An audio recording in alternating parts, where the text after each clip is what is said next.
It took its time, but now things are getting interesting. And in a real world where we have nothing but despair right now, that's saying something.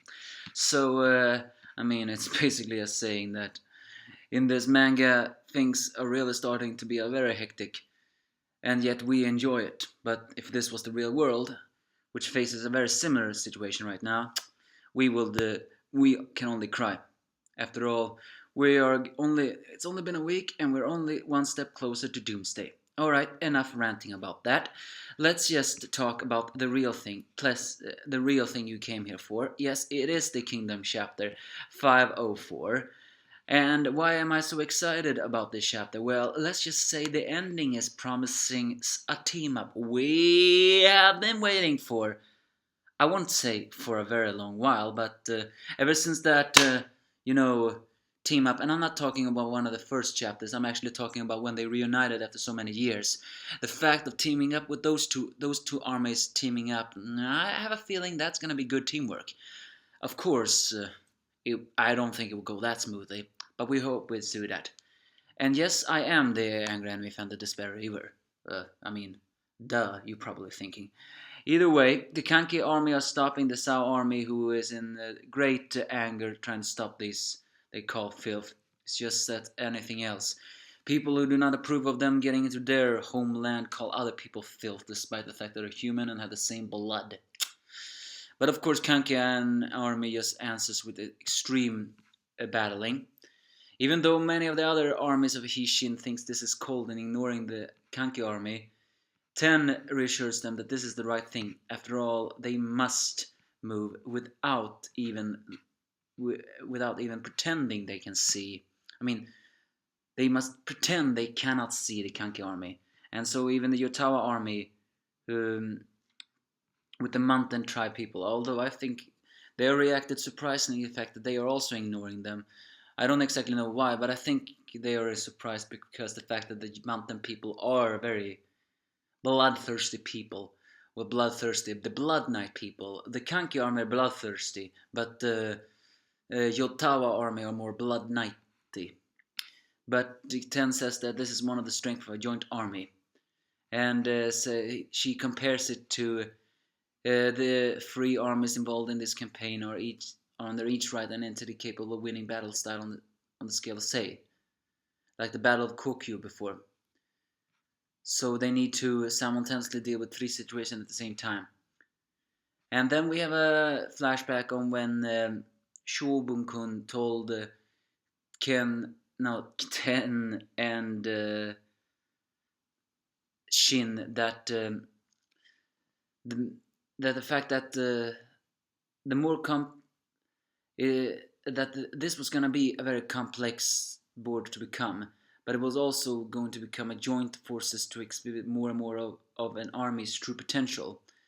And failure is something that cannot be forgiven here. One failure could lead to the defeat of all. And he also says that he was very certain that this army will be a moment where their unique strength will awake again. I think he is talking about Hishin unit too, which is actually kind of flattering. He did once say a very, very, very long time ago that he was actually was very interested in Shin because he saw potential in that kid. I don't exactly know if he still sees that, but hey, let's just leave that for now. So the Hishin unit says to them to all move out. And Naki have a strange moment of looking at the army. I don't exactly know nostalgic, but with the reassuring of one of the knights, commanders of the Shin unit, that says they must go, and he agrees. And then Ohon is one also who is fighting them off. That pisses me off a little bit. It's almost like they're trying to say they're going to steal the thunder. Either way, this campaign is starting to have some success for the Shin China unit. Why? Because despite the fact that army after army is trying to stop the units, they are not slowing down at all. And as I said before, last week's chapter was kind of disgusting. And as Solaris have said, that king of Sao is pretty incompetent. So now, and this proves just one reason why he's incompetent. Riboku, of course, we should not count our victory flags yet. After all, Riboku has yet to catch up, but it's only a matter of time. But they have but the reports in Kanyu, Shin China's unit reports that they have managed to reach Rodo, which is actually one day ahead of their predictions. And once past Rodo, Retsubi, one of the capitals, or where the destiny draws near, as Sei calls it, is very close. During the night, the Hishin unit talks about it's either tomorrow or the day after this battle will begin. And Karyo 10 for the first time doesn't exactly look nervous. I mean, of course, she could be nervous, but it's also almost like saying, after all, she does compare this to when Sao tried to attack Kanjuko Pass. So getting through Retsubi, well, that's not gonna be a cake like you eat. But Shin is also confident that they can break through it with their strength. After all, one of the Hishin unit's most powerful abilities, besides their exceptional strategy of Karyuten, is also the fact that they are just like an arrow, straight flying, and it doesn't stop. Well, I cannot use an arrow, but I do know that a good archer that fire an arrow will hit a target with great force. That's just how you can describe the Hishin unit. They rush to their target with a great force and will not be stopped until they reach it, most of the time at least. But Olsen has still not exactly told them what they're going to do. But Karyuten is not exactly worried about that, because after all, if they screw up, then everything is over. So it's very likely that Olsen is still trying to create the tactic for tomorrow. And they are all wondering, are they gonna be the audience, or are they gonna soon fight? But Kuokai says it's not the day after tomorrow, it's tomorrow they will fight. And so they finally reach the first changed headings at Kinnan and came upon Retsubi. The generals or commanders of Osen smile as their units are ready to attack. But here something very strange happened. And what I mean to say is strange. I'm a bit confused at the fact that, wait, did Osen just tell them, commanders, that these units are gonna take them? I mean, it almost sounds like Osen is giving them this chance for, high praise, but I have a very big feeling that is not Osen's plan. After all, Osen is a guy who sacrifices people if he has to win something.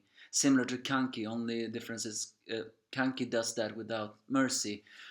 Osen does also without mercy, but it's more like my goal. So, and what is it says? Well, and what have I been talking about since the start of the video? Well, it took me long enough. Actually, it took me almost about 9 minutes to talk about this. It's the ones who gonna bring down Retsubi are the soldiers to Yontawawa and the Hishin unit. They are the ones who's gonna take down Retsubi, and that's why I was surprised about. He is giving these two people, one with a mountain tribe, which nobles like him have looked down on all his life, and two, also mostly a unit full of commoners. But again, Olsen is a tactician. He does whatever it takes for victory, and that is so sweet that finally Yontawa and Hinshin unit army are now gonna team up. That is something we have to look forward to. I just hope this is not the first chapter of a failure. I mean, we all know how this thing works in Kingdom. There will be one victory for the enemy army and then one victory for the good side army. So I'm beginning to wonder, is this time where we will see a little bit more about Shin's strength? And if he teams up with those two mountain tribe members that are like his friends, one wonders what will happen. So yeah, this team up has been a long way coming, and I'm already looking forward to it. But Olsen seems to be confident that they can take down Retsubi. Or does that mean that the rest of the army are just gonna charge towards Kinnon? Who knows? All I know is, hopefully, we'll see those two units of Ontawa and Shin shine in Next Kingdom. Give me your thoughts if you have any.